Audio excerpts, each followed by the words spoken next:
The road stretched out in front of them, dark and endless. The forest flanked either side, thick and suffocating under the dim glow of the moon. "Are you sure we didn't pass this way before?" Claire asked, gripping the edge of her seat. "I'm telling you, we took the wrong turn," Jason muttered, squinting at the road signs that led to nowhere. In the back seat, Mark and Emily exchanged nervous glances. They had been driving for nearly an hour trying to get back to the main highway after a detour through the countryside. Then they saw it. A house, standing just beyond the tree line. It loomed against the night sky, crooked and dark, its windows like gaping eyes. The wood was weathered, rotting in places, and the front door sat slightly ajar, as if waiting for them. Claire frowned. "That wasn't here before, was it?" "No way," Jason said, pulling the car to a slow stop. "I would have remembered something that creepy." They sat in silence, staring at it, feeling the weight of its presence. It was old, too old to be in the middle of nowhere without anyone noticing it. "We should check it out," Mark said, his voice laced with the kind of reckless excitement that usually came with horror movies and urban legends. Emily shook her head. "No way. This is exactly how people die in scary stories." "Come on," Jason grinned nervously. "What's the worst that could happen?" They all hesitated, but curiosity gnawed at them like an itch they couldn't scratch. And then they got out of the car. The front porch creaked under their feet as they stepped up cautiously, the night pressing in around them. The door hung open just enough to reveal pitch black inside.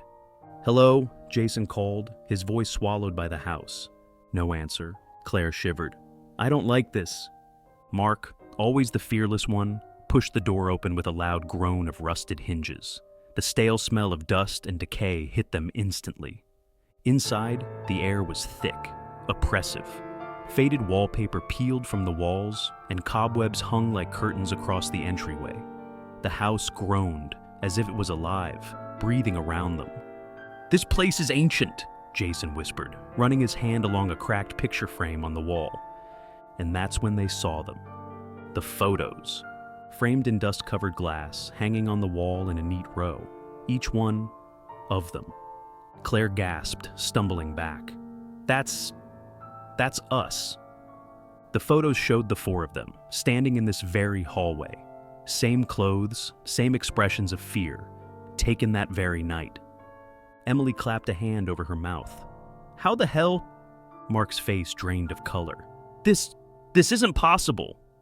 Jason ripped one of the photos from the wall, his hands shaking. The paper crinkled in his grip, but it was undeniably real. "We need to go," he whispered, backing toward the door. But then the front door slammed shut. They ran. They ran through the halls, their footsteps echoing through the hollow rooms. The house seemed to twist around them, corridors stretching into infinity, doors leading to nowhere. Every room they entered was filled with more photos of them, but doing things they hadn't done yet. Mark standing at the top of a staircase they hadn't found. Emily crying in a corner.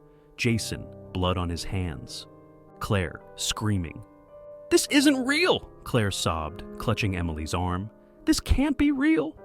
Jason yanked at the front door, but it wouldn't budge. The windows were boarded shut, nailed tight from the inside. Then, a whisper. Soft, hissing, weaving through the stale air. "Why did you come?" Mark spun around, his breath ragged. "Who's there?" The whisper came again, curling around them like smoke. "You shouldn't be here." Something shifted in the shadows, a figure just beyond their vision. Something lurking in the walls, the ceiling, beneath their feet. Emily screamed, "We have to get out!" Desperation clawed at their throats as they scrambled through the house, hearts pounding, searching for any way out. And then Jason found it, a back door. Without hesitation, they burst through it, spilling onto the overgrown lawn, gasping for breath under the night sky. The house loomed behind them, silent and still. And then, it blinked out of existence. One moment it was there, towering over them. The next, just an empty field, the air thick with something unnatural. They drove in silence, speeding down the road until they reached civilization. No one spoke, no one dared to look back.